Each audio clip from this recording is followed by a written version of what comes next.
Non, mais parce que je vais utiliser mon sel. Ça va envoyer un courriel à quelqu'un pour dire Ouais, que faudrait qu'on...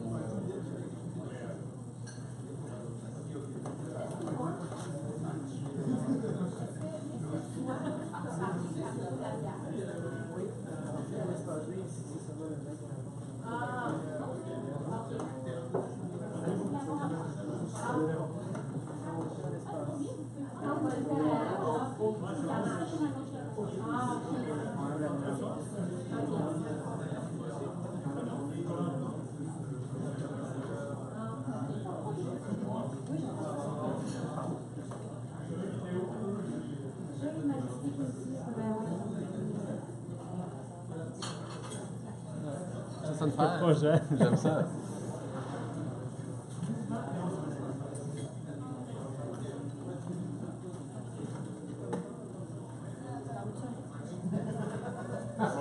Non,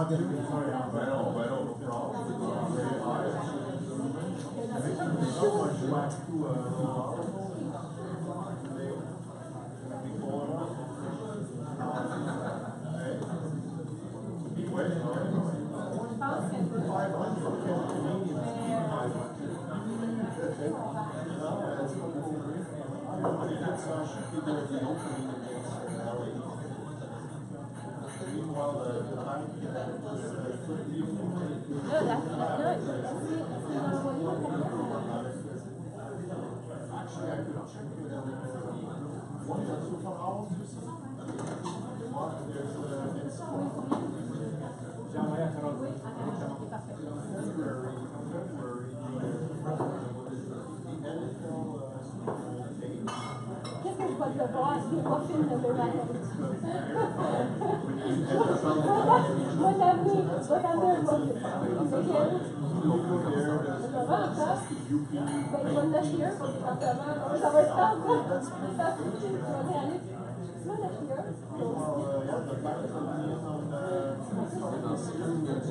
Oui. Oui. Ben oui, non, mais c'est super cool, mais sérieusement, c'est ça que tu vois.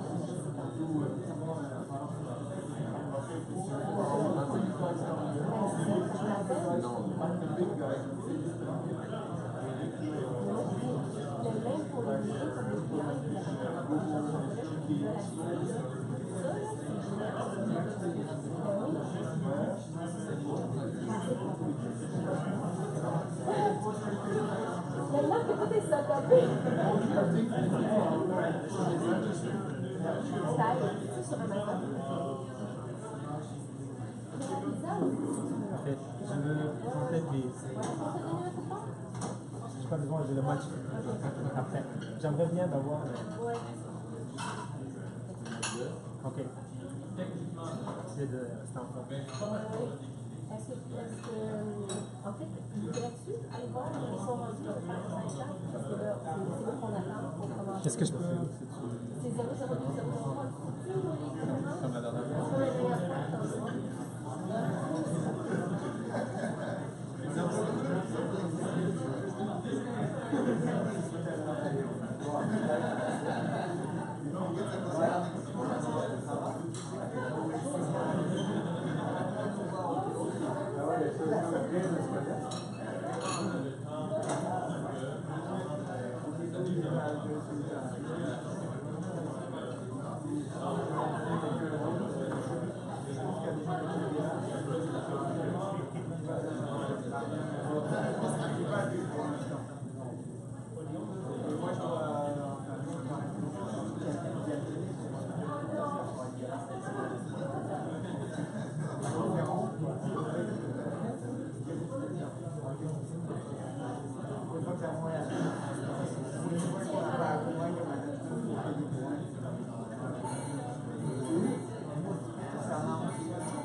Du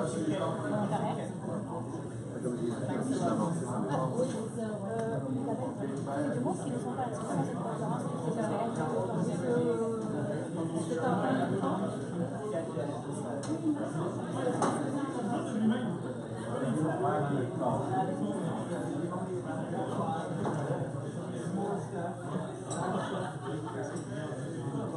That would be ourselves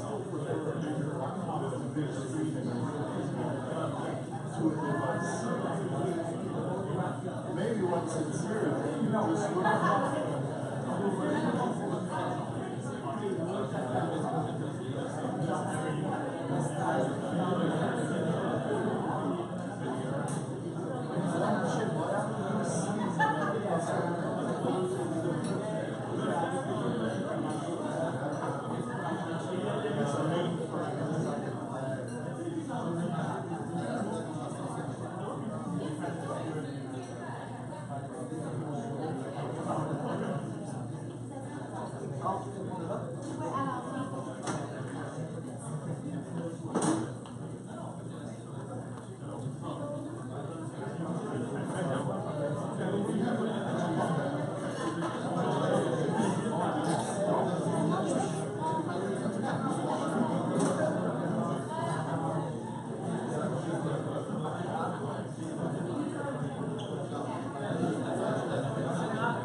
Tout est vrai.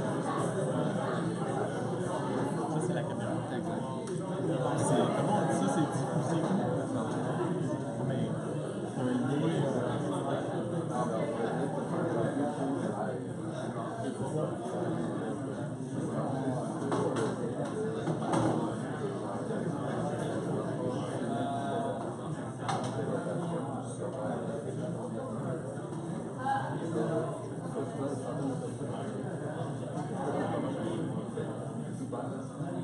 Oui, non, c'est ça. Non, mais c'est pour montrer, tu sais, si tu veux parler de l'emploi.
Bonjour tout le monde.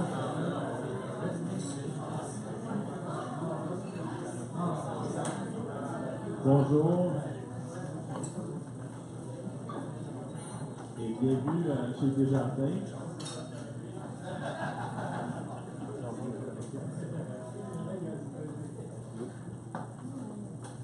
Bienvenue au meet-up sur la sécurité des containers.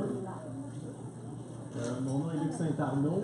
C'est moi qui est responsable chez Desjardins de toutes les initiatives cloud. Donc, le cloud chez Desjardins, que ce soit le GAS, le CAS ou le FAS, ça se fait dans mon équipe. Puis nous autres, chez Desjardins, ça nous fait plaisir d'accueillir la communauté cloud dans nos murs, de vous rendre la salle disponible à la communauté cloud, de fournir la bière et la pizza aussi.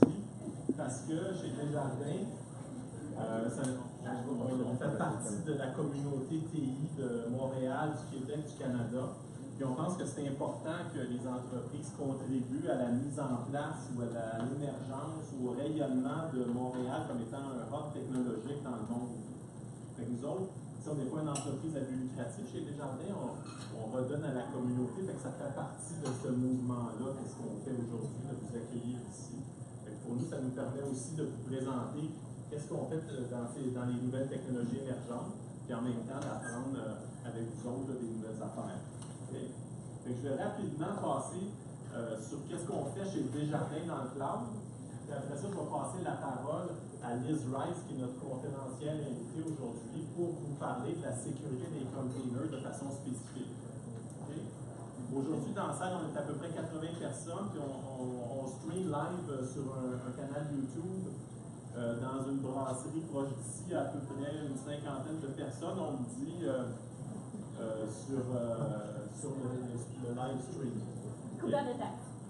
Sur le channel de Kubernetes. C'est sur le channel de Kubernetes, le channel YouTube. C'est ça? Qu'est-ce qu'on fait? Nous autres, là, chez Desjardins, comme toutes les entreprises, les grandes entreprises, on est dans un virage numérique, évidemment. Puis l'idée, c'est de mieux répondre aux besoins de nos clients, de nos membres, de nos employés de première ligne. Puis on se le fait demander, pareil comme dans nos entreprises, de générer de la valeur plus vite, en continu, de façon sécuritaire, stable, etc. C'est évident qu'on est dans ce monde-là chez Desjardins. Fait que, pour faire ça, là, ce qu'on voit chez Desjardins, il y a 4000 employés en TI chez Desjardins. Fait que quand on amène une transformation au cloud, c'est assez majeur comme changement. Il y a 3 grands axes de transformation que nous autres, sur lesquels on travaille. Le premier, c'est du côté de l'architecture. C'est sûr que parmi nos 4000 employés, on a plein d'aimer les architectes. Il faut les amener dans une culture cloud. Qu'on puisse déployer des services dans le cloud, ça ne se fait pas avec les anciennes façons de faire. Il faut qu'on se déplace vers des principes, des encadrements d'architecture qui sont cloud-based. La deuxième affaire qu'il faut qu'on fasse, c'est qu'on fournisse des plateformes, des outils, puis qu'on mette en place des processus qui sont plus modernes, qui permettent la livraison continue et qui exploitent les bénéfices de l'info nuagique. Et le troisième axe de transformation, c'est vraiment de faire de l'agilité at scale. Dans une grande entreprise comme Desjardins, tu ne peux pas faire des projets avec des équipes de 10-12 personnes. Là, on est 4000. Il faut être capable de faire de l'agilité d'entreprise. On utilise la méthodologie, le cadre SAFE, nous autres, pour faire de l'agilité d'entreprise. C'est sûr que c'est un gros impact sur la culture, les structures organisationnelles, les méthodologies, etc. Ce que je voulais vous montrer, c'est qu'il faut choisir notre plateforme cloud, parce que dans le cloud, on parle de IaaS, de PaaS, de CaaS. C'est assez, il y a beaucoup de choix quand tu as une application à déployer. Chez Desjardins, ce qu'on fait, c'est qu'on prend les choix de plateforme, et c'est sûr que tu peux avoir de l'infrastructure as a service, du container as a service, du platform as a service, du SaaS, puis là, il y a toutes les autres variétés de as a service que vous connaissez autant que moi. Et aujourd'hui, on parle de sécurité. C'est sûr qu'il y a des enjeux de sécurité importants dans toutes ces plateformes-là. La sécurité des TI, c'est le risque numéro 1 d'une institution financière comme Desjardins. Alors, c'est extrêmement important pour nous de sécuriser nos affaires.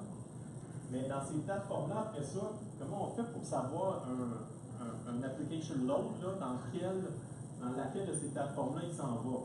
Si tu demandes à un développeur dans quelle plateforme tu veux aller, du monde qui nous autres, probablement. Il va dire, je vais m'en aller dans YAS, c'est là que j'ai plus de contrôle, je vais avoir du fun, je vais me loader des machines comme je veux, ça va être super. Si tu demandes aux gens d'affaires quelle plateforme ils veulent, ils vont dire, moi je veux le SaaS, ça va plus vite, ça coûte moins cher. Il y a moins de flexibilité. Et entre les deux, il y a tout un span de choix que nous autres, ce qu'on fait, c'est qu'on regarde c'est quoi le cas d'utilisation que tu as. C'est-tu un nouveau logiciel que tu amènes? Est-ce que tu es en train de régler une désuétude technologique, etc.?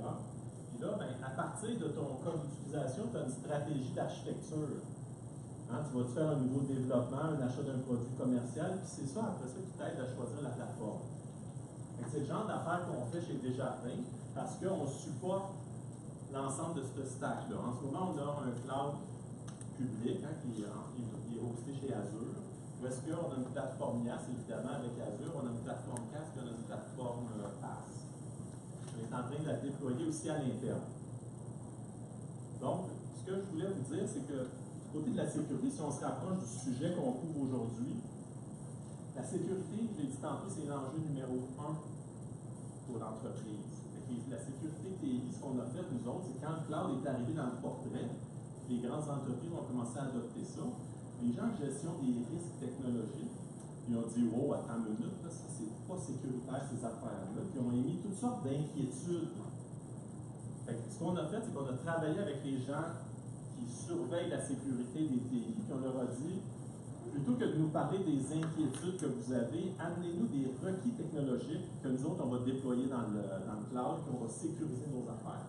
Donc, on travaille avec 10 piliers de sécurité pour les gens qui sont allumés à la sécurité. C'est ce genre d'affaires-là qu'il faut s'assurer qu'on fait comme du monde dans un cloud, autant que dans des infrastructures internes. Toutes ces choses-là, c'est des choses qu'on doit faire. Vous allez voir, vous allez m'entendre parler ce soir. Okay. Et qu'est-ce qu'on fait? Nous autres, je vous ai dit tantôt qu'on travaillait en agilité at scale. Pour ceux qui ne savent pas ce que c'est que c'est des grandes équipes d'à peu près 100-150 développeurs qui travaillent en agilité, chacun dans leur équipe agile de 10-12 personnes, qui planifient les travaux, pareil comme vous êtes habitués de voir dans des environnements agiles. C'est le genre d'affaires qu'on fait chez nous. On a donc des équipes de travail qui fonctionnent dans des visions très, très modernes des approches de développement. Puis là, ce que je voulais vous dire aussi, c'est que chez Desjardins, c'est sûr qu'il y a du legacy qu'on va continuer à entretenir, il y a des équipes de développement qui travaillent dans les plateformes traditionnelles, mais il y a aussi beaucoup d'équipes de développement qui travaillent dans des environnements très, très modernes. Comme je disais tantôt avec une plateforme as a service, un CAS, un GAS. On a besoin de talent dans ces affaires-là. Et si jamais ça vous intéresse d'explorer des affaires, contactez-moi. Mais c'est vraiment des environnements super modernes qu'on utilise. Puis l'avantage de Desjardins, c'est qu'il y a du scale chez Desjardins. Nous autres, on est une très grande entreprise, c'est des grands centres informatiques avec des gros défis qu'on ne retrouve pas dans des startups. C'est ça la différence que vous retrouveriez chez Desjardins. Si ça vous intéresse, n'hésitez pas à me l'écrire. Ça va faire plaisir. Right? Je reviens à la mission de Desjardins, c'est un peu particulier.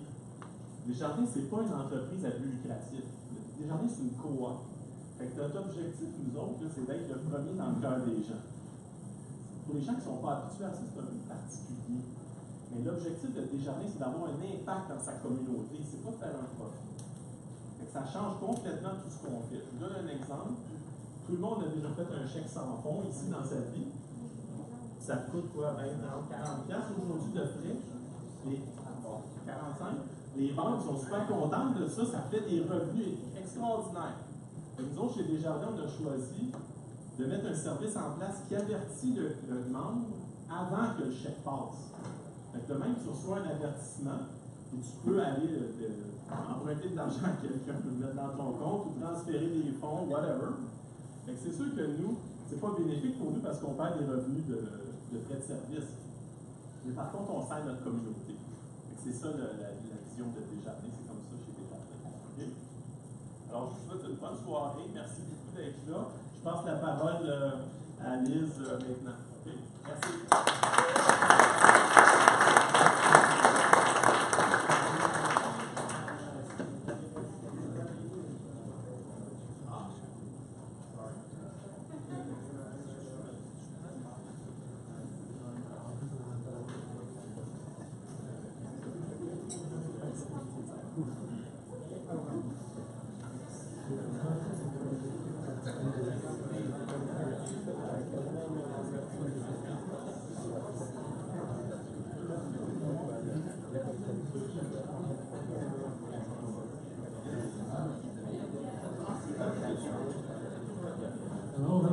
Bonjour.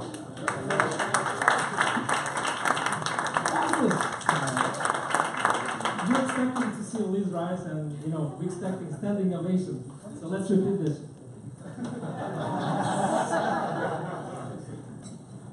Hello, hello. That was not for me, of course. So we have our special guest that is coming soon.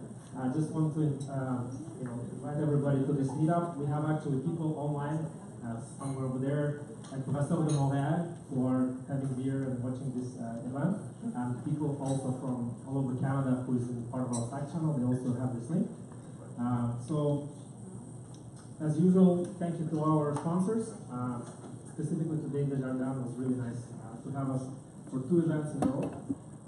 But also Red Hat, Aqua, Microsoft. Specifically also to Aqua, we have this amazing presenters today, and some other sponsors that we have. For people who just arrived, the bathrooms are, you have to ask a lady, she'll give you keys so you can go in the bathroom. And the meetup, if it's okay with everybody, is going to be in English, especially Liz. I think she's still getting better with French. She's on track, but hopefully next meetup. As usual, we have a Slack channel, so please join if you're interested. We're sharing those links if you're online. If you cannot come to the event, we have live streams, we have videos. We share the presentations from all the cities. We do meetups in Montreal, Toronto, Ottawa, Quebec City, Kitchener, Waterloo. So you cannot go everywhere, so at least you can get the slides. And also, we're always looking for local companies to help us to run this event. So if you want to present, we have at the meetup page, we have a link to submit your proposal. And we've been trying to bring amazing presenters all the time, but we also want that local companies speak about their experience with Kubernetes and Cloud Native. So we're waiting for your submission, and we always give priority for the local companies and local speakers to have a talk. So we're waiting for your help. So today we'll have very, very quick CNCF update and some Kubernetes 1.12 update. I do not want to speak more than 15 minutes, so I have to be very short. And we're going to have wonderful conversation about securing your container deployments. This is me, Archie. I'm your CNCF ambassador in Canada. And a few announcements. We are organizing Google Next extended event in Montreal. We started 2 meetups with Shopify, one called Google Cloud Platform Montreal, and another GGG Cloud Ottawa. So if you're in Ottawa and Montreal, you can come for the event. The event's supposed to be in Shopify, but we're having some issues right now. So there's few people who propose other locations, so we'll update.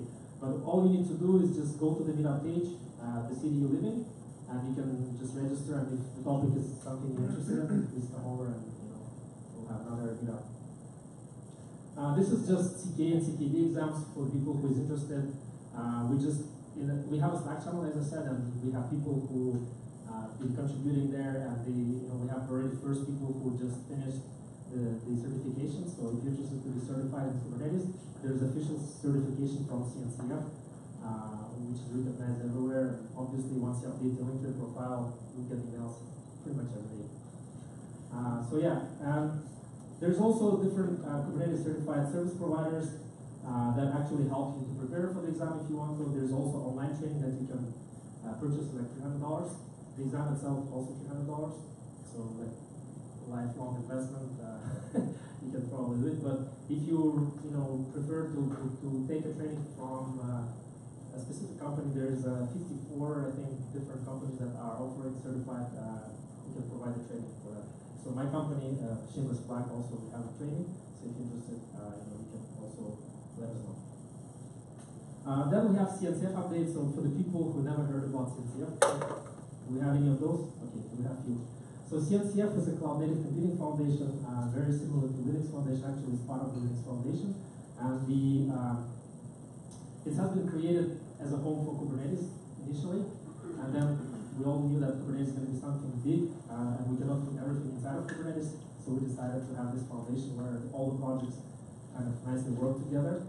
And we have a lot of companies, open source applications that are trying to enter now CNCF. And we have a whole process. We do meetings every 2 weeks to vote for the new projects. So usually there's 3 gradations. We have sandbox, incubation, and regulated. So sandbox is like one company have open source project and they want to be part of CNCF. They can submit. They have to comply to certain things. CNCF usually is not going to sponsor or do anything. They just put them in the sandbox. And then if there's other companies who would be interested to use it in production, in 12 months they're going to do assessment and try to put them into incubation. So in incubation, the project's already getting more and more production users. And then if company has not only one contributor but many contributors, the project is super popular, it's going to be graduated. So if you remember last time we did a update for CNCF, we had Prometheus who became graduated project, and there was a few others. And today we have another few announcements. So we have Project Rook that has been moved from sandbox to incubation, and there's also 3 projects, TITD, Cortex, and BuildPacks that has been entered CNCF. So you probably already heard about Rook, so I'm not going to repeat myself, but it's a cloud-native orchestrator for distributed storages. So first of all, Rook started with support for Ceph. So basically, what is Rook is a Kubernetes operator that can manage your Ceph cluster. So you deploy it on top of Kubernetes, and it's like, just let it, Kubernetes manage it, let it back up, let it scale, let it do all the work. So Ceph, if you use Ceph before, and if it's running in your company, you would usually have to have a lot of administrators to administer this task. So Kubernetes operator Rook is basically doing this administration for you. So it was kind of bold, project in the beginning, and we see more and more people using it, and in production actually. So not surprisingly, it has been moved to incubation. So the status that 0.7 has been recently released in February, and then 0.8, Ceph support became beta. So that means it's already something you can rely on. But also, because the project was successful, they decided to actually expand this to other storages. So right now, in 0.8, we have support for CockroachDB and Minio. Minio is an object storage, cloud native S3 type, and CockroachDB another storage. And then we having plans to add NFS, Cassandra, and Nexenta, Luxio. I'm hoping maybe Glasgow will get it as well. But this is the plan for next at least. So this is a list of companies who's using in production, and we're very proud that there's a Canadian company in the list. So Sengen, basically they having over 100 terabyte of storage that running in a Ceph cluster that is deployed by Rook, and they running some production workloads. So you can reach out to Raymond in the Slack channel to ask how it is to manage the Rook cluster. So he'll be happy to share the news with you. The cloud native sandbox. This is something you have an idea that you wanna hopefully be used by others. So they created the sandbox, and CNCF doesn't really sponsor it or promote it as it would promote incubators and graded it. So if the project in the sandbox, there's a still high chance that it's not going to be incubated. So don't think that if it's a sandbox project, this is something CNCF recommending, 100%. But it's more like alpha, try it, and let us know how it works. So Project Cortex is a horizontal scalable multi-tenant Prometheus. It's like another Prometheus. Actually, it's not. Like if you know Prometheus, it's a cloud-native monitoring system that has been developed in SoundCloud, and is right now became standard de facto, and it's a graduated project. One of the key ideas of Prometheus to be simple, so it's basically one binary, and there is no long-term storage. There is no HA, and there is no multi-tenancy by default. So a lot of companies trying to figure out, okay, we're using Prometheus everywhere, and it's moving to enterprises, how are we going to do long-term storage? So Cortex is a open source software that has been developed by Weaveworks, and they decided to put it in the sandbox. It was very controversial in the beginning because Cortex is a SaaS product, and there was a lot of controversial decisions, but it's been voted, and it's actually went to the sandbox. So with Cortex, you can have long-term storage that you can basically use your in your company, you'll probably have some kind of an object storage. So underlying is going to be object storage, and you're going to be storing the data there for long term. You will also be able to have multi-tenancy and high availability. So right now, the companies who is adopting Aspen Mesh, Electronic Arts, Grafana Labs, Weaveworks, obviously, so those two companies are actually using Cortex to have managed long-term storage Prometheus clusters. So basically, the idea is you can have it, use it as a SaaS project, or you can have like end users can actually build this and using it. So hopefully there will be more production stores, but this is something really been needed by community, so everybody was looking for the long-term storage. However, there are other projects exist, like there's InfluxDB that can be used. I heard a lot of people trying to use it and they having certain problems. There's also a project called Panos, Timbala, and there was M3DB by Uber. So there are some alternatives, but those have not been kind of selected for CNCF yet. But maybe one day, there's going to be another option. So it's still in sandbox. If you want to try, use it, but again, it's on your own risk, sort of thing. There's a new project that just has been added last night. I was like, I'm writing an article about all of the projects right now, where you can have all the descriptions. And I was like freaking out. Let me finish this article and publish it. But they just put in a new project called Cloud Native Build Packs. Anybody heard about it? Yeah. So the idea is it's an opinionated solution for building application from the source code, and it has been used by Heroku guys and used by Cloudflare, and it's still in use. So I would say it's basically kind of a replacement for Docker images. And the idea, the result, if you're using build packs, you can create OCI images that can run in Kubernetes.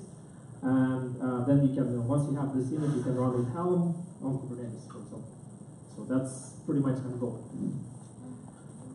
Again, this project in the sandbox doesn't mean that industry is going to change tomorrow and nobody's going to use Docker.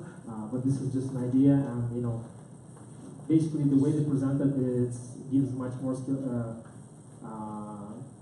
more capabilities rather than just using Dockerfile, and you can use this as an alternative.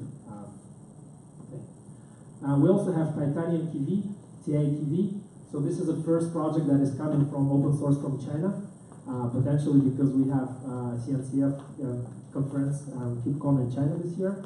So this project is for open source distributed transactional key value store. It's not a replacement for etcd, and etcd is actually coming into CNCF as well. But this is something potentially would be used together with VTES. VTES is a scalable MySQL database. It has pretty much all cool features. It's horizontal, scalable, running on Kubernetes, but it cannot be running as a geo-redundancy. Sometimes people need to have geo-redundant MySQL cluster. So Google has this project called Google Spanner. This is something you can do on-prem. So it's using Raft algorithm, and actually Raft is based on etcd, and it has scheduling and auto-balancing. So again, very new project. And right now it's only working with the TI-DB, which is another project from open source in China. But the idea is potentially to make TI-DB work with the VTES project.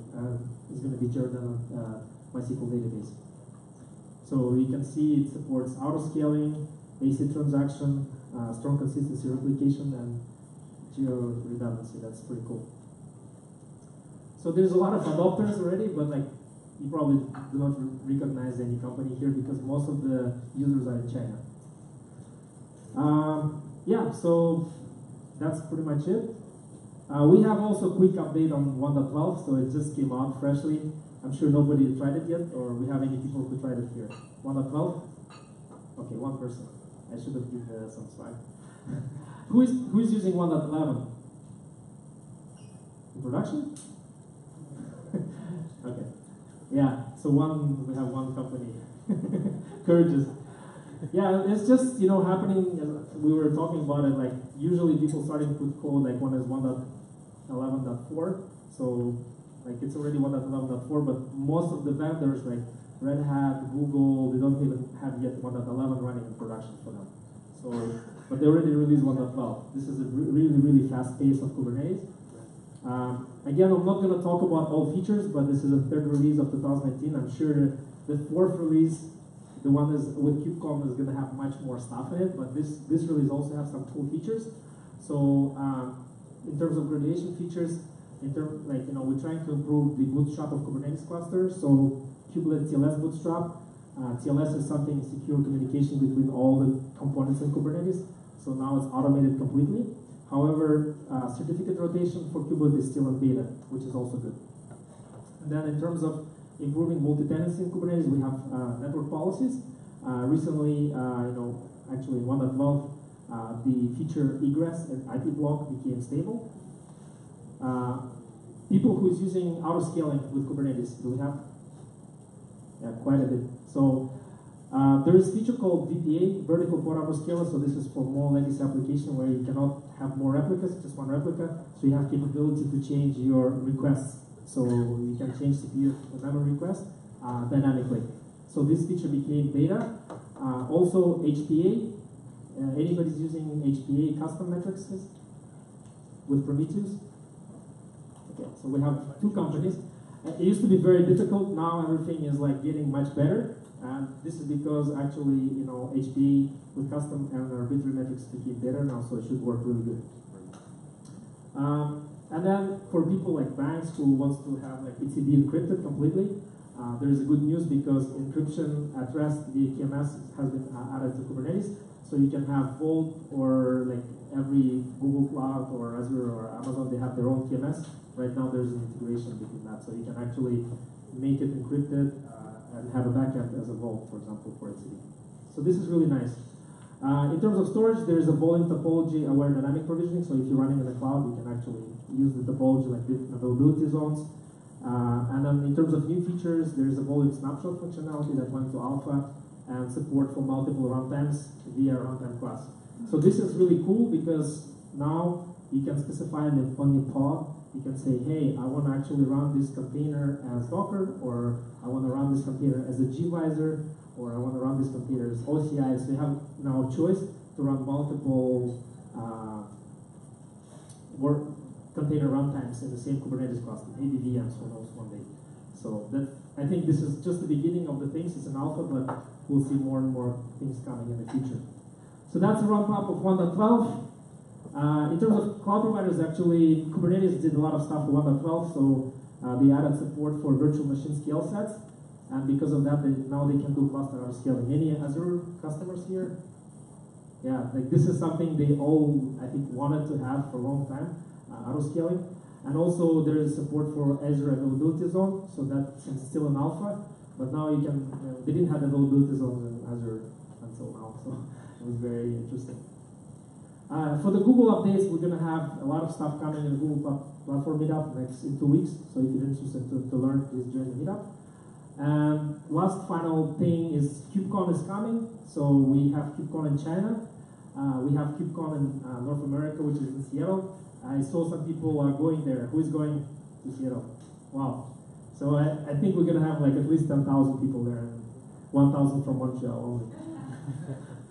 So yeah. And I was very happy to be part of the voting process for CNCF conference for KubeCon. It's the first time they reached out to me as like, "You want to be part of that?" And I said, "Well, why not?" And so I was actually on an Easter track, so working, selecting the talks for that one. And I'm actually trying to go to the next speaker right now. The reason I'm saying that. I'm actually supposed to review all these talks, and then I had Liz Rice, who is actually approving those and making the final selection. So today we don't have Kelsey Hightower, but he's potentially on the way here one time.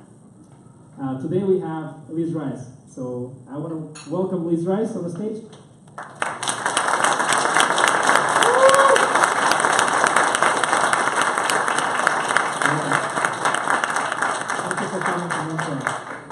So we'll just make Liz connect, and I will quickly announce Liz is the co-chair of KubeCon and CNCF, so she makes the final decision, so please be nice with her if you're trying to submit. But honestly, she was very helpful when I asked questions, and she was like helping me to make right decisions in terms of like Sometimes it's the first time for me, like, so I was really stressed, to be honest. But yeah, and also she's technical evangelist at Aqua Security, so I know Liz because of her amazing presentation. And one time I went to Toronto for the Docker meetup. I'm a Kubernetes guy. I went to the Docker meetup just because I want to listen to her presentation at the Docker meetup in Toronto. So she's an amazing presenter, and what I like, she not only does the slides like me, but she also does the live demos. So I hope Demo God's going to be with her tonight. Yeah, thanks for coming, and I'm passing the mic to Liz. Welcome to Montreal. Thank you. Thank you very much. So this is going to be a little bit of a challenge for me because I probably at some point will try and do some typing. So I'll either type with one hand or I'll start shouting. One of those. Something will happen with this microphone. Maybe that's what I'll do actually. Right. So thank you very much for the warm welcome. I thought I would come this evening and talk a little bit about cloud native security, or also known as how to secure your code when you really don't have a clue where it's actually running. So cloud native used to be defined by the CNCF broadly as microservices running in containers under orchestration.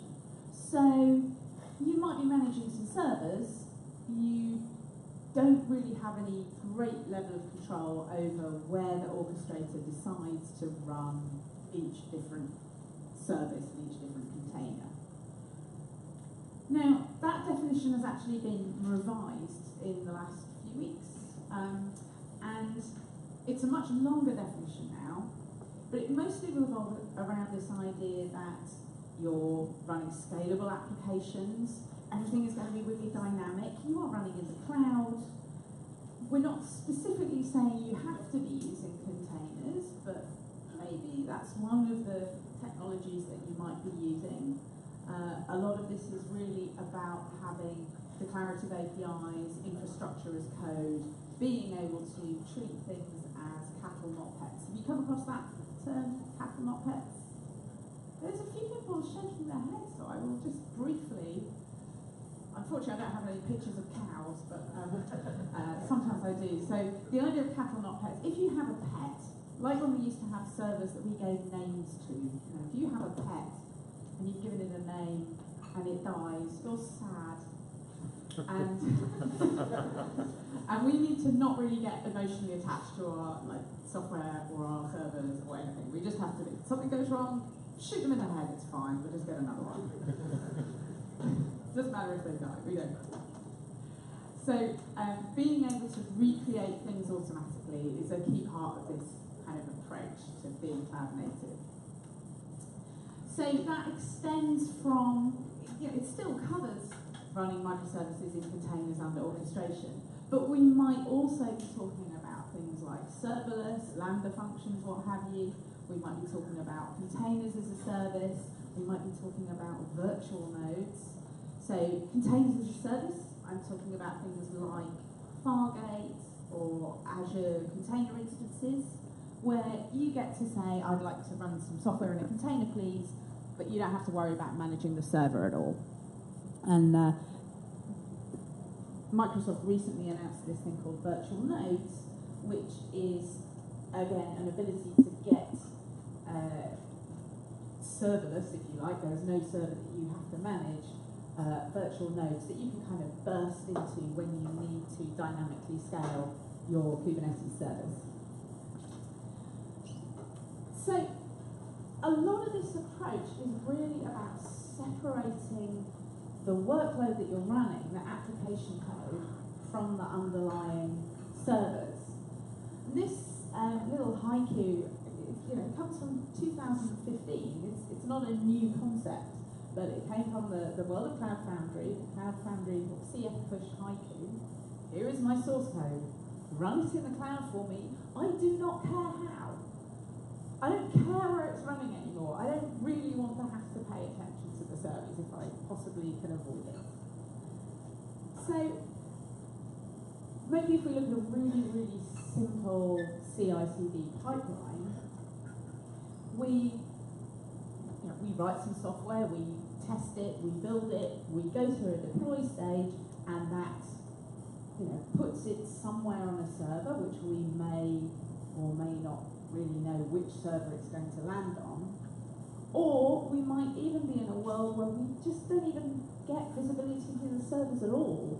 We just know that our workload is somewhere in the cloud. So this is more the kind of containers as a service type approach. Now all of these things result in running these container instances somewhere in the cloud, and if you put yourself in the mind, have we got any people here who consider themselves to be security people? No? Okay. Imagine, does anybody know a security person? Anybody met somebody who works in security, right? Put yourself in the mindset of somebody who is used to the idea of having to take responsibility for the security of software running in a cloud, or running on a server. Now we're running in a cloud. We don't really know where the software is running. We might have hundreds of these microservices, and they're all different. They might have tens of instances. This is pretty average. So we've got thousands of these containers running, and they don't last very long. So Datadog did some research where they estimate that the average lifetime of a container running in production is about 2.5 days, which compares to the average lifetime of a virtual machine of about 23 days.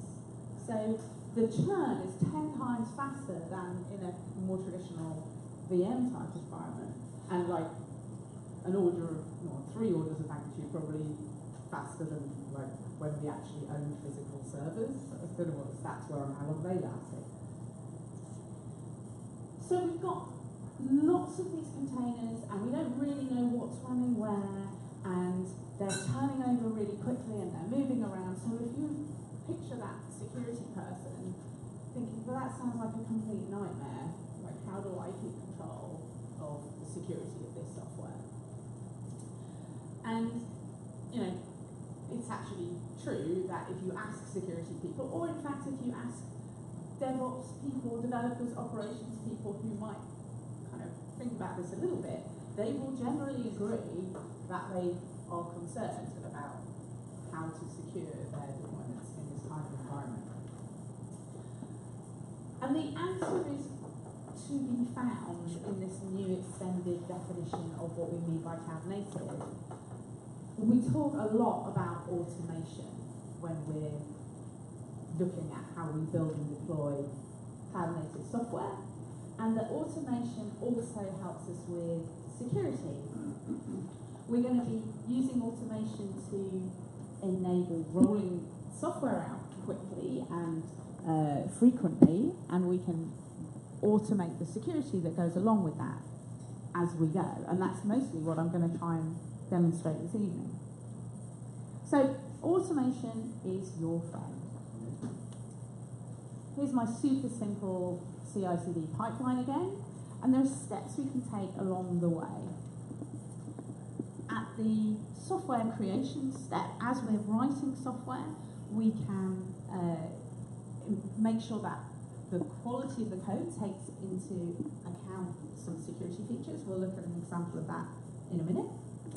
We might do some specific security testing. I'm not actually going to do a demo of this today, but I'm thinking of things like automated tests that check that you're using up-to-date TLS libraries.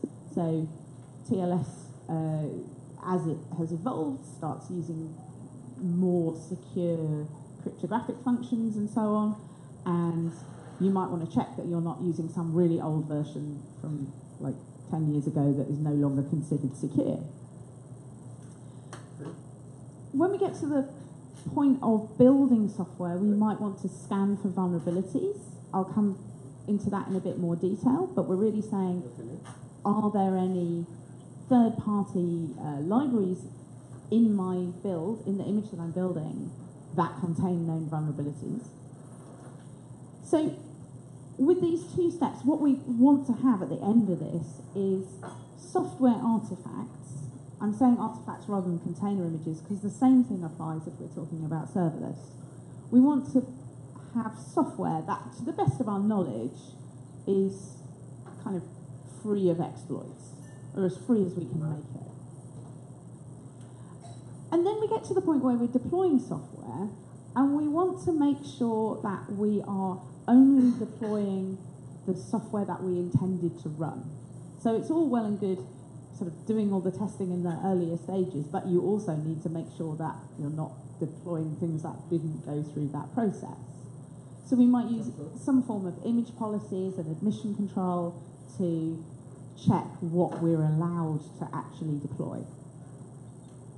And then finally, we might have protection at the runtime stage, where if we know what the normal behavior of a piece of software is, when something unusual happens, that could be the sign of an attack, or maybe just a bug, but something that's going to have a bad consequence either way.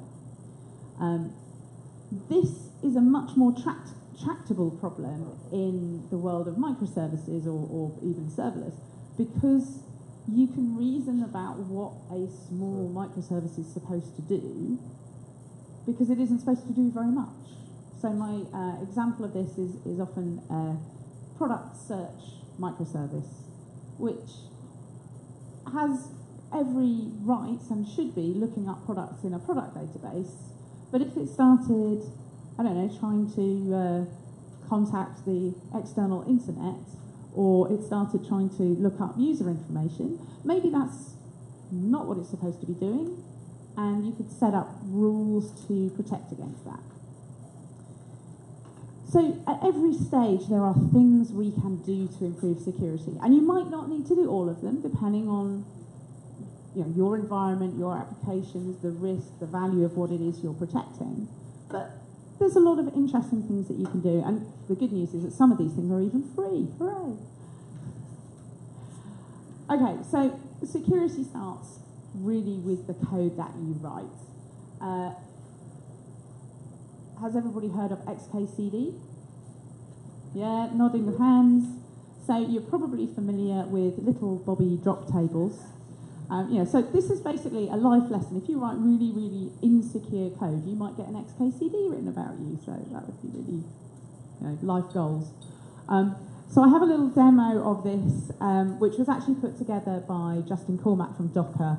We did a talk together, and we built this, well, he built this demo as part of that. So I feel I have to, it's only right for him to take credit. Right, so let's sit on this way. My windows have rearranged. Here we go. Right. Let's see if I can do it with the power of up arrows from having done it earlier. Okay. Somewhere. Here we go. Docker Compose up. That's what I'm looking for. Right. So this is just running a little database application. You might recall that Robert Tables is a student, and Robert Drop Tables is a student. So this is a database of students, and I'm just going to run this in the background, put it into the background. Can everybody see this okay, or do I need to be a bit bigger? Is it okay? Right. So I have a, what's it called, inject script, which all it's going to do is issue a curl request to my little database application. And hopefully the first time we do this, rather than patting it, I need to actually run it. Right, so we can issue that request, and right at the bottom of the screen, let's bring it up a bit, we can see that Robert is 23 years old. Great. So, repeatably, the next time we do it, he doesn't exist. And of course, he doesn't exist because there was a SQL injection. It went on to drop the table of students after, or as part of that first request. So, this is the sort of thing that can be detected using static analysis. And this particular application was written in Go, and there is a static analysis tool called GAS for Go. And this is an example here of building static analysis into your CI/CD pipeline by putting it in your Docker file. Why not? This is a way of adding extra steps into your build process. So if I run a Docker build, maybe there'll be one here. There we go. And as part of that build, it runs this gas static analysis tool, and it identifies the problem in the source code that basically says, yeah, I'm pretty confident that this is a massive problem, go and fix it. And of course, the advantage of doing this early in the life cycle, you didn't have to deploy this code, nobody had to do any functional testing. This is really early in the software development life cycle. And moving things early is called shifting left. So it's the idea that we can reduce essentially the cost of security by doing things as early as possible in that pipeline. Okay, other things that you can do at the kind of coding stage include things like just peer reviewing code. Not every developer is going to be a security exploit or know about everything you could possibly protect against, but two eyes are always better than, or two pairs of eyes are better than one, so peer reviewing is good. So the next kind of bit of automation I wanted to talk about is vulnerability scanning. So I mentioned before that this is really about looking for known vulnerabilities in the software artifact that you're building. And these are vulnerabilities in the packages, the libraries that you're installing. And they're going to be language specific, but these are the things like shell shock and heartbleed that, if you import an old version of those libraries, those packages, you have an exploit that an attacker, or a vulnerability that an attacker can take advantage of to do something bad. So the idea here is that you could do vulnerability scanning as part of your CI/CD pipeline, or your CI pipeline, because it's before the CD bit, and you want to fail it if significant, let's say high severity issues get found. It's not really sufficient to just scan once and then you deploy and it's fine, because new vulnerabilities get found kind of every day. There's a whole industry of security researchers finding exploits in existing code, and they publish them in this thing called the National Vulnerability Database. And when new exploits get found, you want a process to identify whether you have existing images that contain that exploit. So for our customers at Aqua Security, I may have forgotten to mention Aqua Security does contain a security platform, and one of the things that we provide as part of that is vulnerability scanning, and our customers will typically scan their deployed container images every day. So they're checking against the latest database of known issues. We don't just look at the NVD. I could talk for another half an hour about why you need to look at other places and what's wrong with some vulnerability scanners, but that's a different talk. The thing I will say though is, kind of obviously, you can't scan for vulnerabilities in code that isn't actually in the image when you scan it, which leads us on to a couple of anti-patterns. You shouldn't ever SSH into a running container and change the software in it. Partly because you can't vulnerability scan it. Any security checks you built into your automation pipeline, if you just go and change your running software, you're bypassing it. And the other anti-pattern is container images that build software that when it is instantiated, so when you actually do your run step, when it's running live, goes out to the internet and installs some packages. If you've got containers that are running things like apt-get install, don't do that, change that.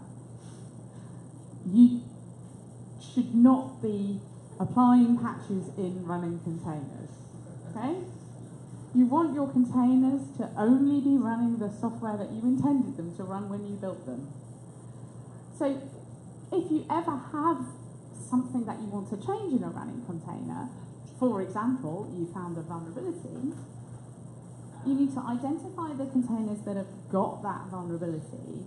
You need to rebuild the image associated with those containers, or stop those containers running, rebuild the images, replace with a newly built container image that has been through the whole scanning process and been through all your kind of testing and all the automation that you put into your build pipeline. So one scanner, the scanner that I would recommend is Microscanner, which is a free version of our commercial scanner. So it doesn't do absolutely everything that our scanner does, but it does use all the same vulnerability information. So vulnerabilities that we detect in the commercial product, you can also detect using this for free. And this is another example of putting a security step into the Docker file. So in this example, I basically said, let's say I want to run some WordPress image. I am, as part of the Docker build, or I'm doing a Docker build that installs Microscanner and runs it over the contents of the image, which is basically basically WordPress. So I can show you this, I hope. If I find the right window, there we go. I think it's going to be this one. Yeah. Is that going to be big enough? Guess we'll find out. So this is actually running that Docker file I just showed you. So at this point, it is going out to the internet. Find out how good the internet connection is.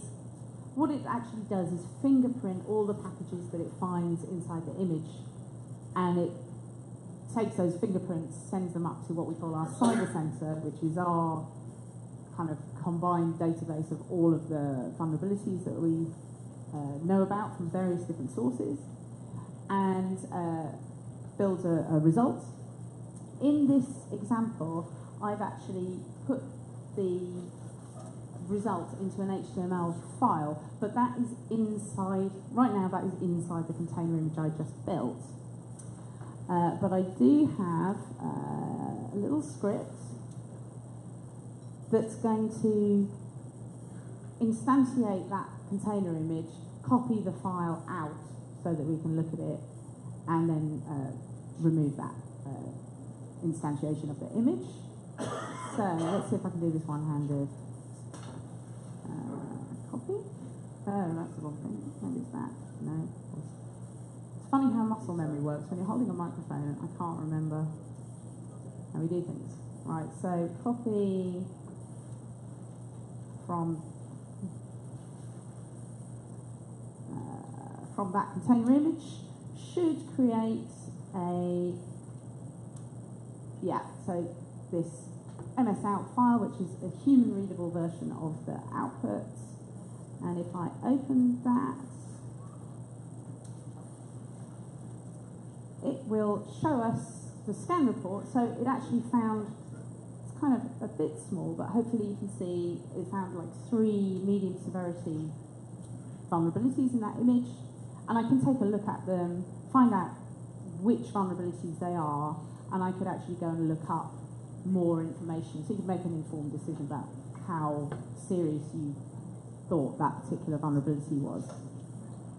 Now, with Microscanner, if it finds a high severity vulnerability, it's just going to return non-zero error code, which will stop the Docker build, so you end up just not producing the image.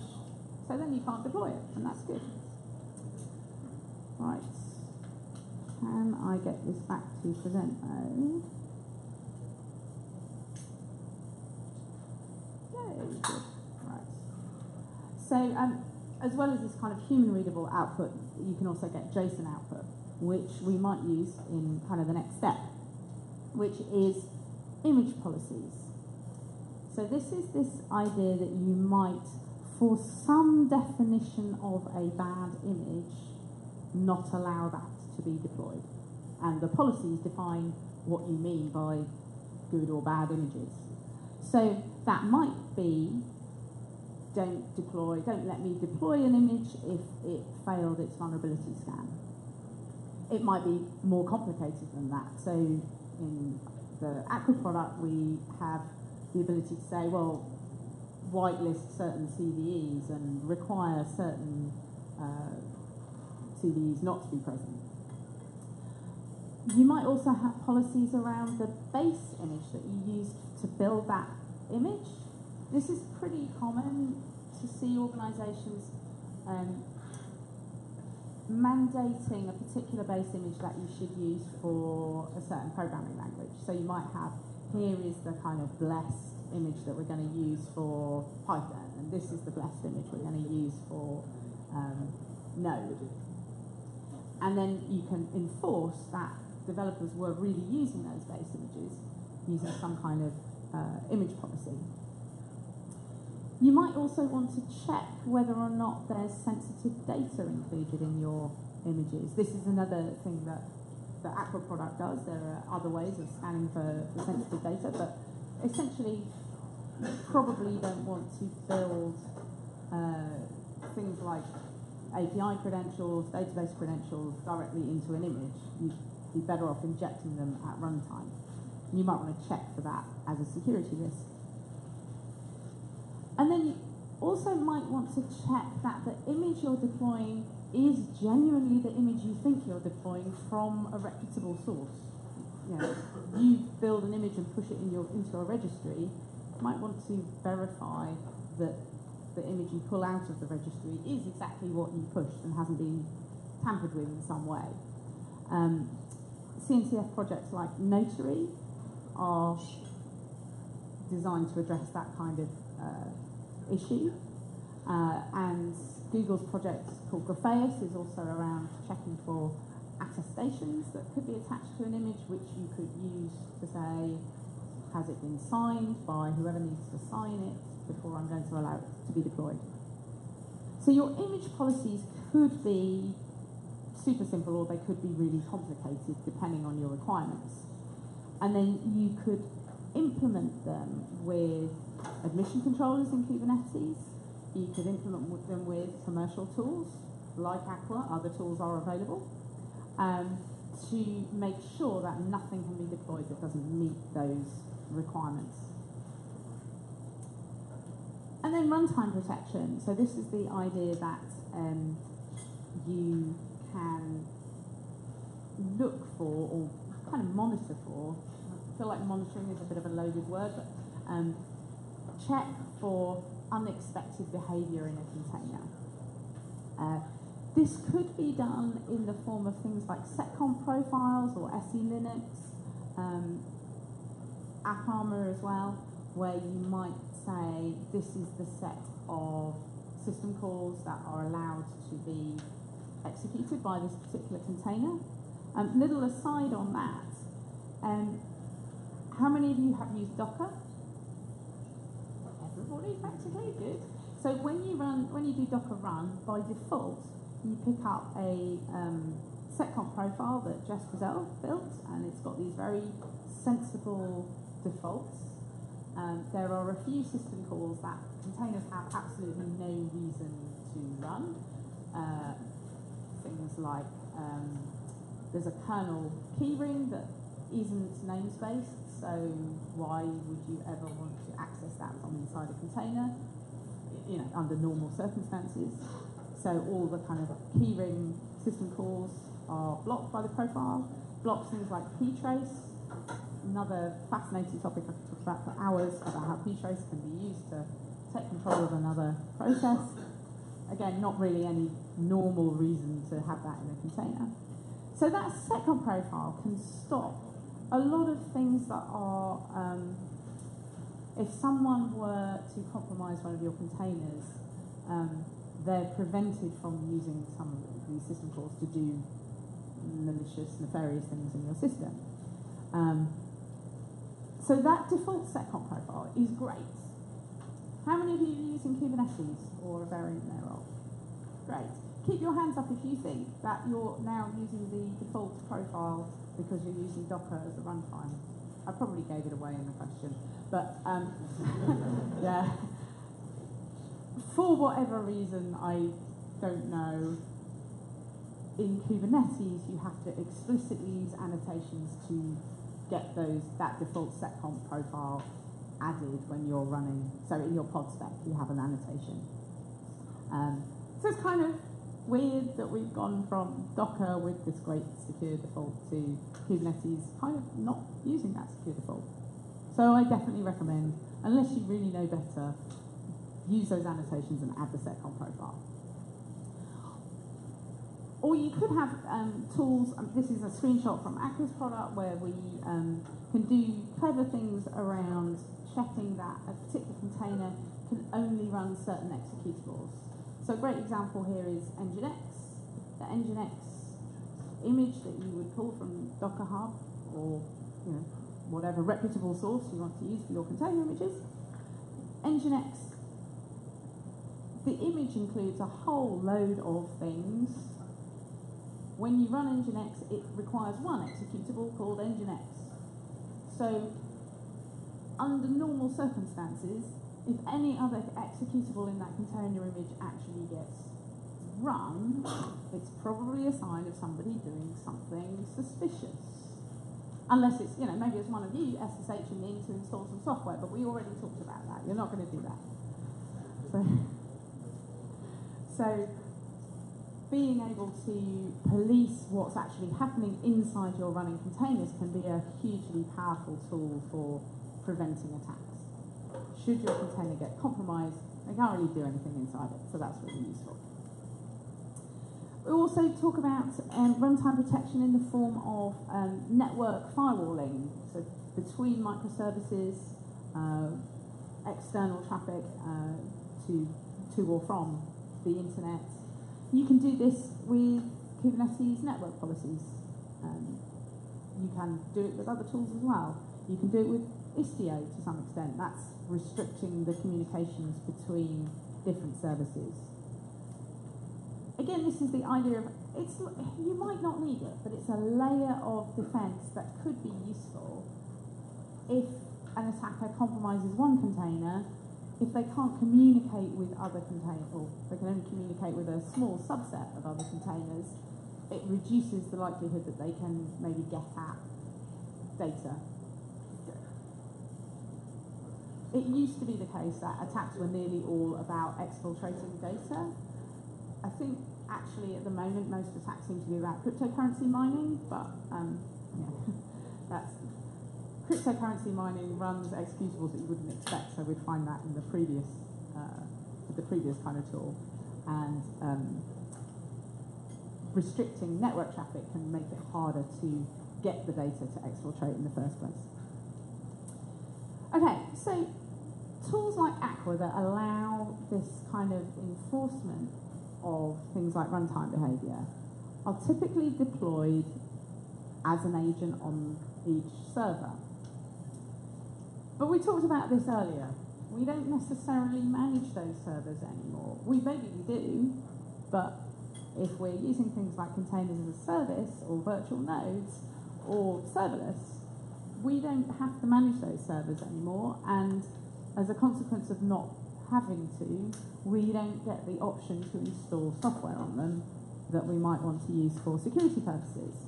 So this was something that we were kind of forced to think about, really, and we came up with two different models for this. I'm specifically talking here about CAS, the containers as a service type models, where in the same way that we built micro scanner into an image, we could also build the runtime enforcement into an image. So you build it in as part of your CI/CD pipeline, and then whenever you deploy the image, it doesn't really matter where it's deployed to, it's got the enforcement capability built in. So that's one quite nice way of ensuring that the software has that capability wherever it's deployed. This could be an interesting model for things other than security, by the way. Other things that you need to add into your applications. Both of these models kind of apply.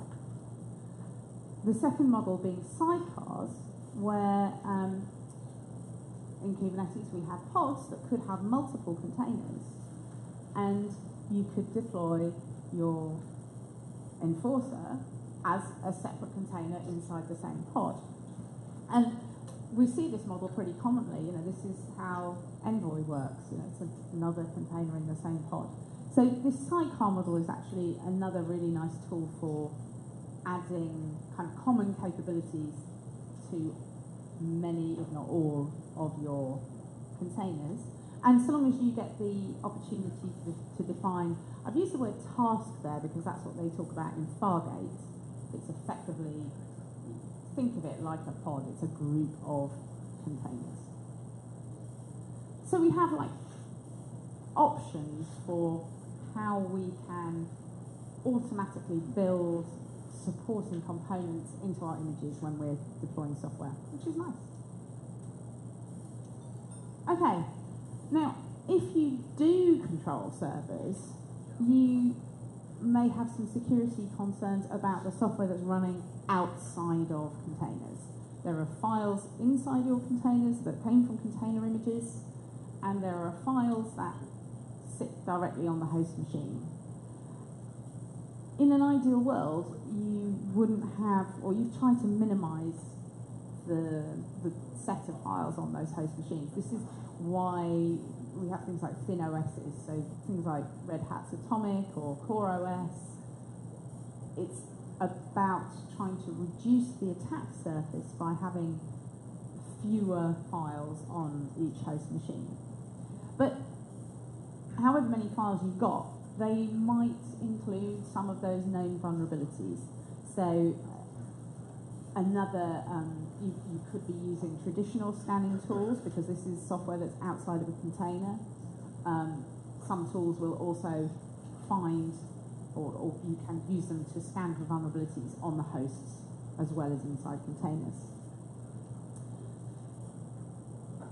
You might have vulnerabilities in your hosts, but actually a common cause of some of the exploits that we've seen over the past, I don't know, year, 18 months, is just simple misconfiguration. Like the Tesla attack where they basically exposed the dashboard to the internet. It's pretty easy to end up with your Kubernetes nodes or maybe the underlying runtime configured in insecure ways. So there's a thing called the Centre for Internet Security that writes guidelines on what best practice configuration would be. Like, here are some settings that we recommend you turn on or turn off, because if you don't, there is some kind of insecurity as a result. And we built a tool called Kubebench, which is open source and implements the Kubernetes CIS spec, so you can run that to check the configuration of your hosts. And it gives you output something like this that tells you which of the CIS things you've passed or failed. Also gives you some instructions that are not shown here about how you remediate those issues. We also have another open source project called KubeHunter. So Kubebench is about checking the parameters that you actually ran on the Kubernetes components. So was it running with -- anonymous authentication set to true, or whatever the sort of runtime parameters were. KubeHunter does penetration testing. So it will attempt to make HTTP requests for various ports for the Kubernetes components and try to see whether anything is open. For example, is there an open dashboard? If I query for where the dashboard would normally be, do I get a response back? So this is a demo that I'm not sure I can do with one hand. We'll find out. Maybe I can. Yeah, so I'm going to run Kubebench. I've got a single node cluster running on my laptop, and if I run Kubebench on it, I I have some things that pass and some things that fail. And one of the things that fails is the anonymous authentication argument is set to false. So, sorry, the advised setting is it should be set to false. I've messed with my configuration so that it is set to true, which means that anybody they don't need to authenticate in order to communicate with the Kubler API. And I can run kubehunter to run tests against the same node, which I think has an IP address that looks something like this. I hope this is right.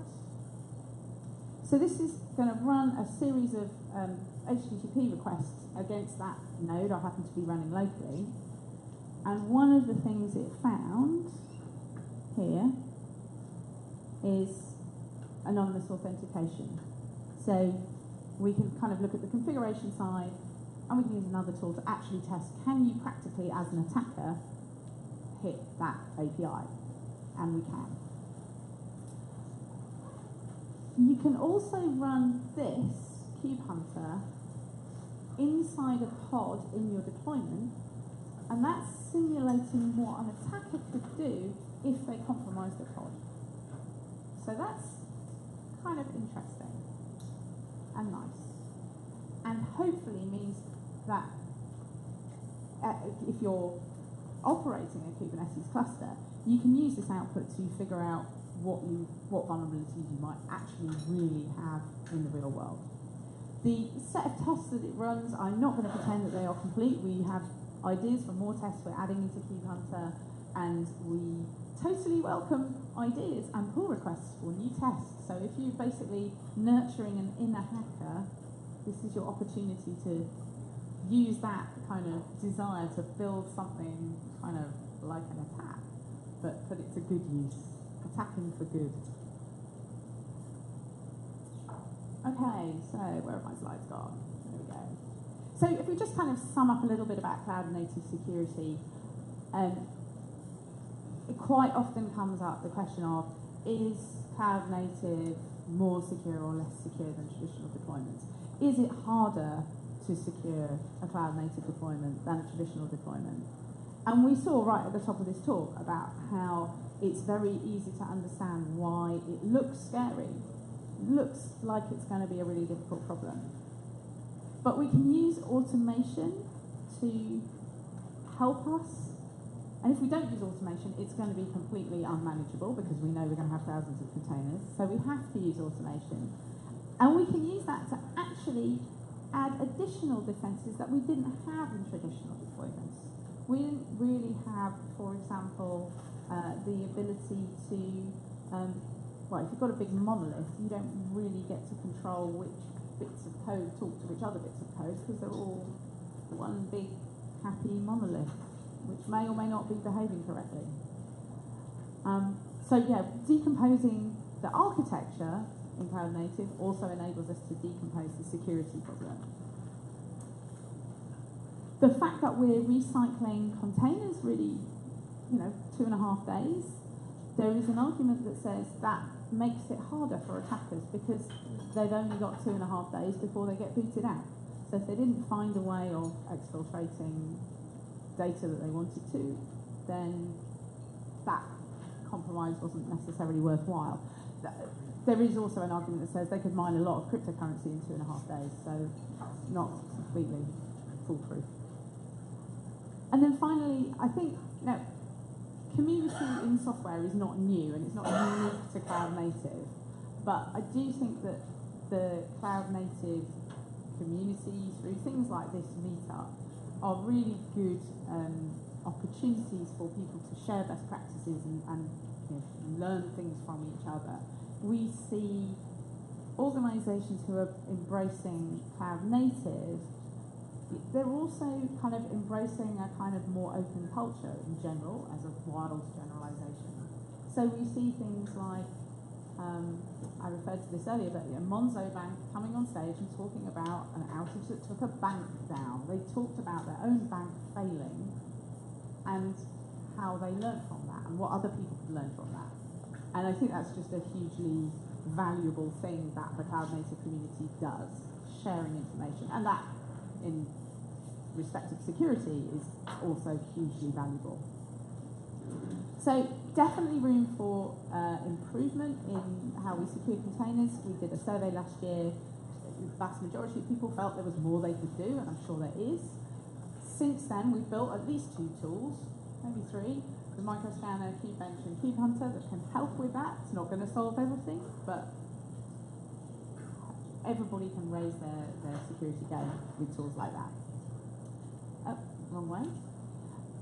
Finally, I am nearly at the end. I really am.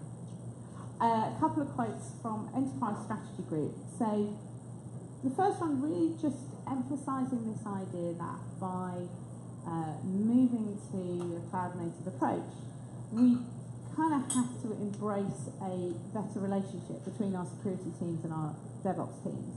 We need conversations earlier in the process so that people can agree things like, what should our base images be?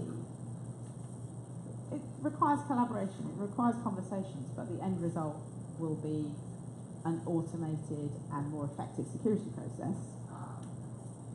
And then this last quote, which I kind of think can be interpreted in 2 ways. So organisations would do well to embed security early into their thinking as they adopt cloud native. And organisations would do well to embed security automation tooling as early as they possibly can in the CI/CD pipeline, shifting left. I think both those interpretations are really valuable. So I would really like people to be thinking about continuous integration and continuous deployment, but we could also have like a CS as well as the CI and CD, right? Because we're building security in all the ways. We have DevSecOps, we can have CI, CD, CS. Those are the links to the tools that I mentioned. As I say, unleash your inner hacker and contribute some additional tests to KubeHunter, and we'll be forever grateful. Kubebench, last week, the week before, won an award called a Bossy from InfoWorld, and it was really cool for us because Kubernetes is top of the list, and then Docker, and then like we're on the same list with Kubebench. So exciting.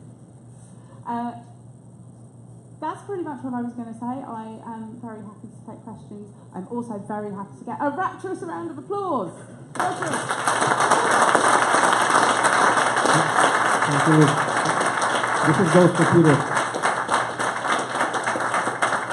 Thank you very much. So I don't know if you have time and wish to take a few questions from the audience.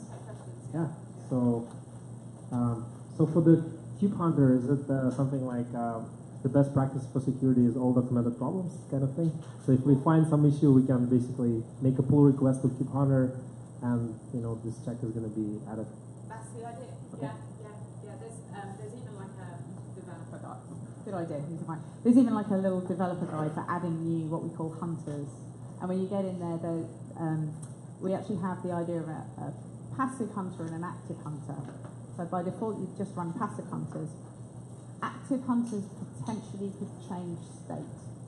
So the one thing we would probably be pretty strict about is making sure that if any test you wrote or any hunter you wrote in any way could change state, it has to be an active one, because people have to opt in to running active tests. And we probably wouldn't accept a pull request that deleted all your pods or something if you ran it. So basically, if the dashboard is open, as a load balancer running, or as a node port is going to tell that, hey, this is you doing something wrong. Oh, yeah. Okay. So, any questions from the audience? Tough questions, people? Any snipers? For the KubeHunter. Hi, Liz. It's been in the news lately, and I think in the last year, other issues have come up, but the elephant in the room in cloud computing remains the hardware. Any idea what to do about that as a vulnerability?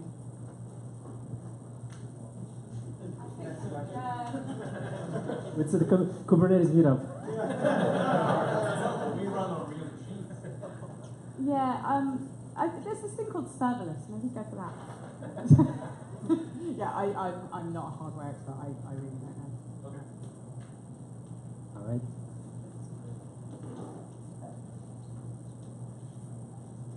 Hello. Hello. How close are we to full hard multi-tenancy on Kubernetes, do you think? Yeah, so a few kind of definitions of multi-tenancy. So that's kind of, you know, so we're seeing things like Google's gvisor, the Nabla containers thing from IBM, even things like running just with a really good seccomp profile that can dramatically improve the multi-tenanciness. I don't know what the correct grammar for that is, but you know what I mean. My personal opinion is that both of those things are really new, and gvisor is, as far as I'm aware, I don't know if it's exactly the same as what Google used for Google App Engine, or just based on. If it's exactly the same, then obviously it's had a huge amount of field hardening. If it's based on, it's a pretty new project. So you know, any for every 1,000 lines of code, there is some risk of some vulnerability in it. So I think they're promising approaches. I think they're interesting approaches. gvisor in particular, I think because of the way it puts some of the, like there's a TCP stack in user space, and I think that, based on absolutely no research whatsoever, just my gut feel, says that it, from a performance perspective, probably wouldn't be suitable for all workloads. So how close are we to a multi-purpose, multi-tenancy solution? Not so sure. Another thing that I'm aware of is when telcos talk about their requirements for container isolation, and they're not really talking about security, they're talking about latency and jitter. You know, the performance, or consistent performance, is more important to them than the kind of security risk. But that's another way where some approaches that I'm less familiar with are looking at what it means to run multiple workloads on the same machine. So how close are we? Definitely progress being made. I don't think we have a all-purpose solution. But, so if you talk to Jess Frizzell about things like this, she will tell you, in fact, she gave a really great talk at Velocity that I saw earlier this week, where she has this site called Contained AF, and it's basically a capture the flag, and there is a, you know, it's obviously it's running in containers because it's Jess, and there's a kind of meta capture the flag thing that, you know, if you actually compromise the whole site, you know, I think it says something like you will be rewarded in some way. And she said it's only locked down by seccomp profiles, and nobody has compromised it yet. Yeah, and it's not like people don't try. So her argument is, you know, nobody has proved that a regular container is insecure. Really? I don't know. I don't know. She might have said, and I might have forgotten.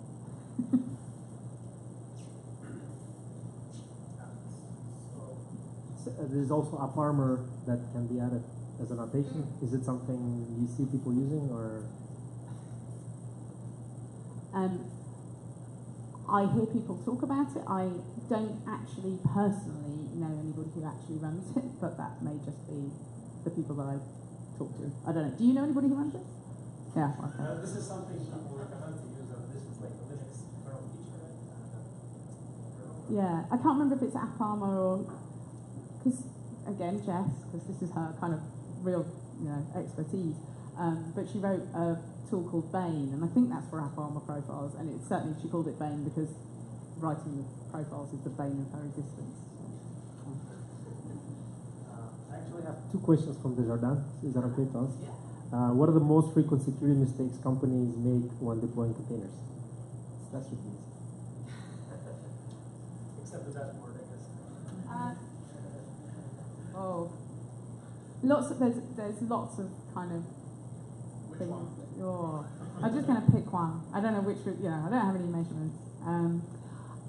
I think one thing that's super common is running containers as root when they don't need to be. There you go. Yeah. Yeah, this is maybe a little bit of an obsession of mine, but it's not like the thing doesn't make a container vulnerable in itself when it's just sitting there. But if it gets compromised, it's a massive blast radius risk. So yeah, not making things run as non-root if they could. And there was another one? So that was running with scissors, right? Yeah. There's another question is very more technical, more or less technical. I'll say, what are the main challenges in the ensuring security, technical versus processes? What are the main challenges in ensuring security, technical versus processes? So we actually had a smaller meetup upstairs, or around the corner, or wherever it was, in this building somewhere. It was a maze, I can't remember. And somebody asked a very similar question about whether it was people or tools or processes. And people can often be. I'm not going to say that they're the weakest link, but they can make mistakes. People are humans, and they make mistakes. And the biggest risk to your security is somebody, I don't know, inadvertently posting the database credentials somewhere public, or inadvertently doing that git commit with the API key in it, or inadvertently running the dashboard. I think we don't do enough yet in the cloud native world to make secure by default. And whatever you like or don't like about Docker, one thing that Docker do really well is security by default. So things like, if you ran a Docker Swarm network, it automatically by default sets up mutual TLS between services. It's a nice feature. It doesn't make Swarm the best orchestration on the planet, but it's a really nice feature. We kind of see that being introduced through things like Istio. People not following processes, probably maybe the answer to that particular way of phrasing the question. We have more questions? Maybe one or two maximum.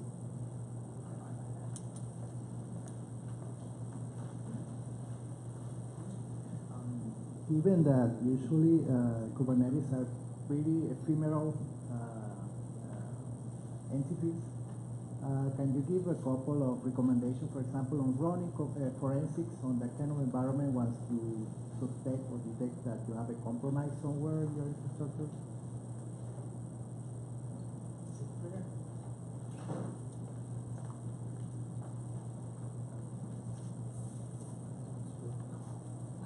Yeah, I think forensic tooling is not super well developed in the container world yet. A big part of it is just simply the, collecting the information, collecting the logs. A big part of what we do is integrating, having all the right output about all the right events without having too much, noise to signal. And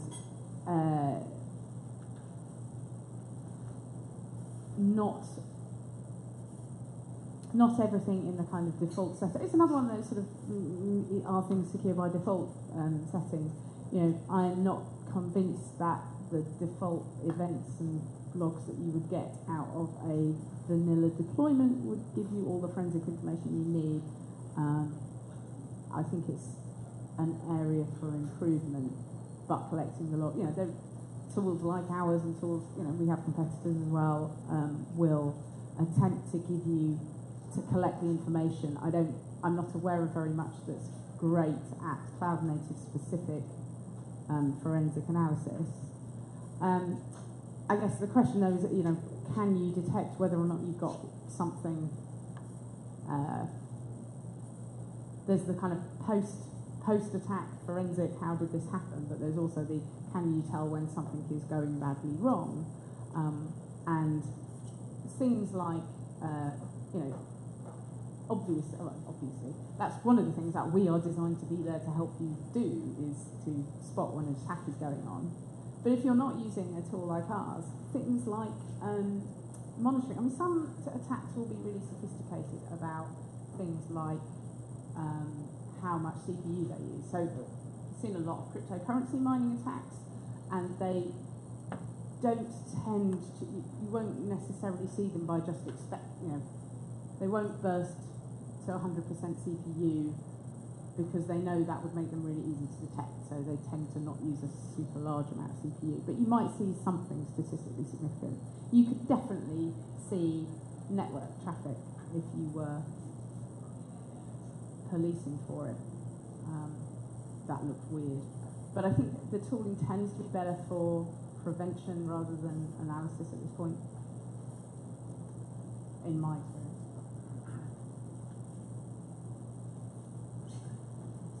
That's a good question. Okay, I was close. What does KubeHunter use to get its exploits? Does it look for Metasploit, Mixu, Exploit DB, or? No, right now we we basically came up with a list of tests that we thought would be a useful set of things based on things like what the CIS spec is recommending, and some of the high profile things like the CIS spec doesn't. I'm not going to finish that sentence because I'm not sure it's true. I'm not sure that following the specs will necessarily tell you all of the best practices that you really need in order to secure your deployment. But we did kind of do what's the top 10 things that you would really want to check for. But as I say, there could be another. Let's make that the top 100. The more that we have, the more we document the best practices. All right, so I think no more questions. Good job. Please, thank you so much. I hope to see you again in Canada soon. So where are you going next? What's the plan for KubeCon? You have a busy schedule? It's insane. I'm not joking. Russia, Japan, China, Vegas, Seattle, all before Christmas. And I live in London. Fantastic. All right, so I wish I can go with you to Russia. It's a DevOps day, right? Yeah. All right. Cool, thanks guys. So we'll see you guys around if you want to chat. Still some time, but there's next is the Google Meetup. Thank you. Will come, and also we have Q4 for Kubernetes Meetup. We're gonna have something in December, maybe after KubeCon. So please stay tuned. Thank you guys.